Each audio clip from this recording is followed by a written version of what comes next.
Now at 10, this is Fox 61, Connecticut's news station.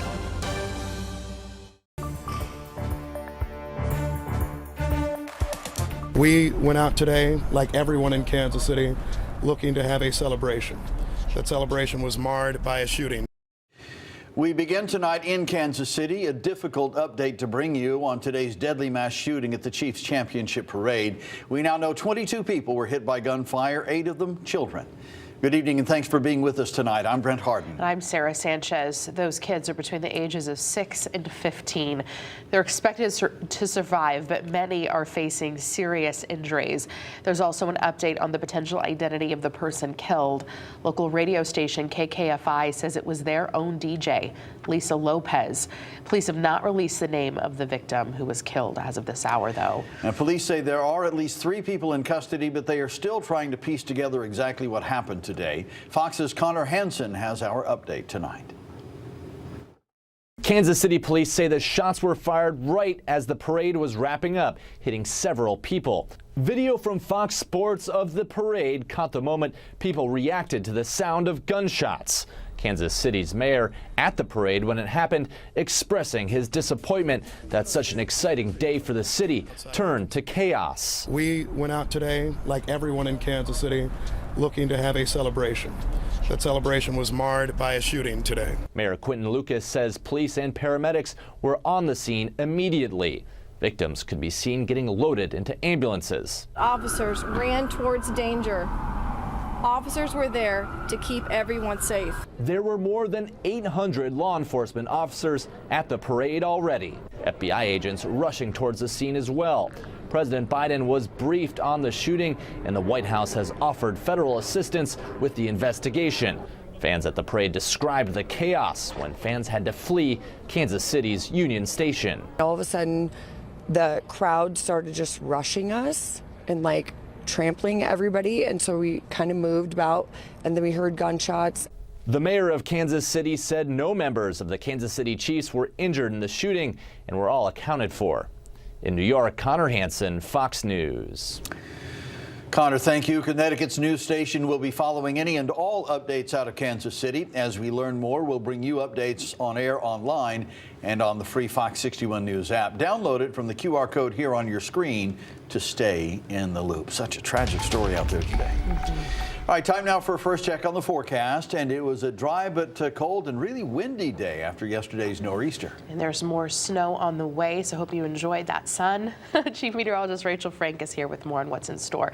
Hi, Rachel. Hi, yeah, it looks like around this time tomorrow night we'll be seeing some snow falling from the sky, and while it won't even compare to what we had yesterday, it will still be enough to create some minor accumulation and slippery spots. Here's a look at the wind gusts. They are still ongoing out there. That wind has been stubborn out of the northwest, and we've got gusts up to, on the high end, 25 miles per hour. But notice projected wind gusts slowly come down as we head towards daybreak tomorrow. And while there's still a bit of a breeze, tomorrow's not nearly as windy. We've got wind chills right now that are in the teens across most of the state, actual temperatures in the 20s, and we'll see temperatures falling back into the teens as we head towards daybreak. Lots of sunshine to start off the day tomorrow, but as we head through the middle of the day and into the afternoon, we'll see increasing clouds. And between around 7 p.m. and midnight, we'll start to see a bit of snow move in, and this could coat things up, a coating to an inch or so possible, maybe even up to 2 in the higher elevations, and it'll be really light, really fluffy stuff. So again, if you have plans later tomorrow night, you got to run errands, just watch for some slippery spots. But luckily, things should be cleaned up by Friday morning. We'll take another look at the chance for a few snow showers this weekend. Your full forecast coming up. Thank you, Rachel. A car crash in West Haven this afternoon sent 2 people to the hospital, which is ironically where they were coming from. A car collided with an AMR ambulance on Allen Crossan Road around 3:45 p.m. They were responding to an emergency call at the time. Only the 2 EMTs were in the ambulance during the crash. Both are expected to be okay.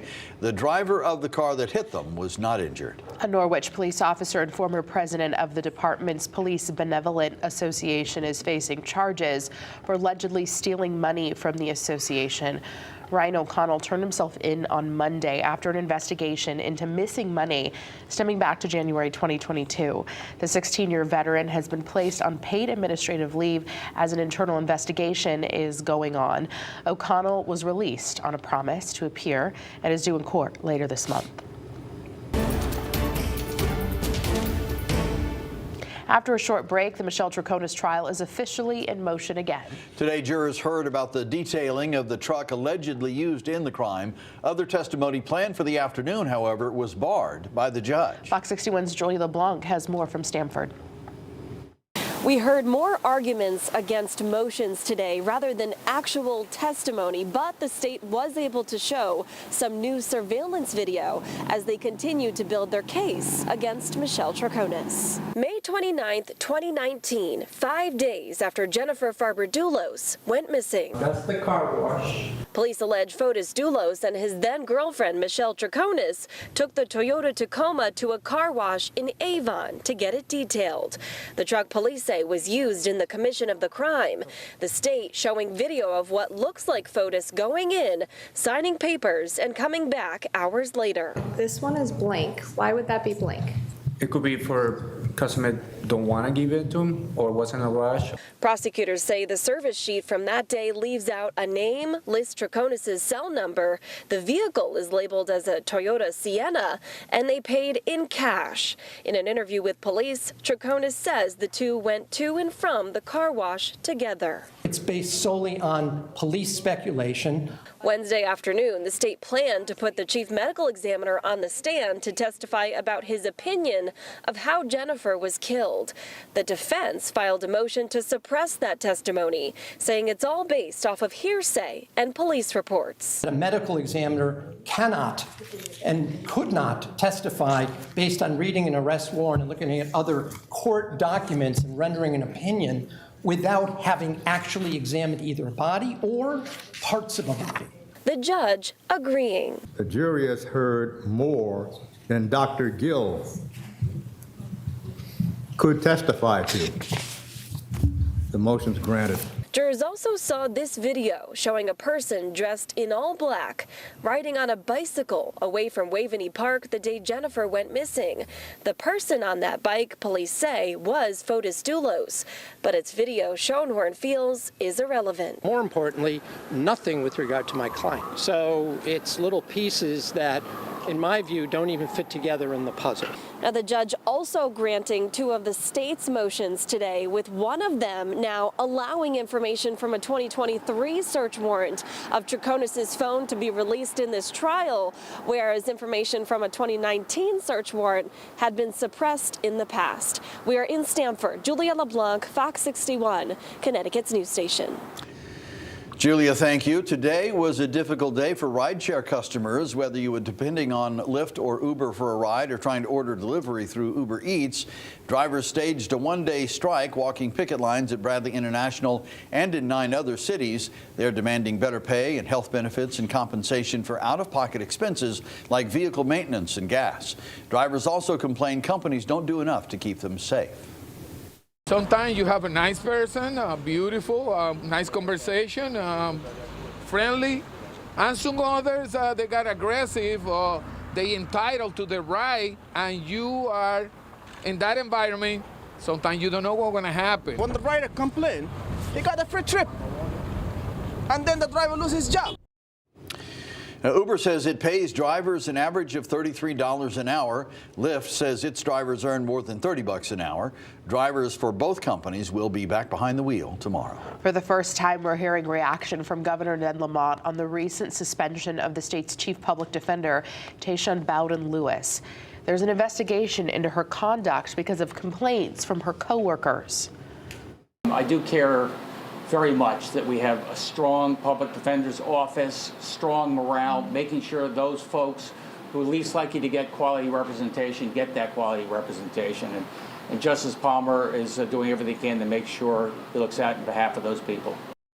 Bowden-Lewis was suspended last week on the same day the union issued a vote of no confidence in her leadership.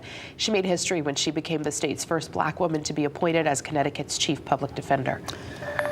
Follow up now about a drag story hour at Enfield's Public Library that was canceled 2 weeks ago due to concerns about violence.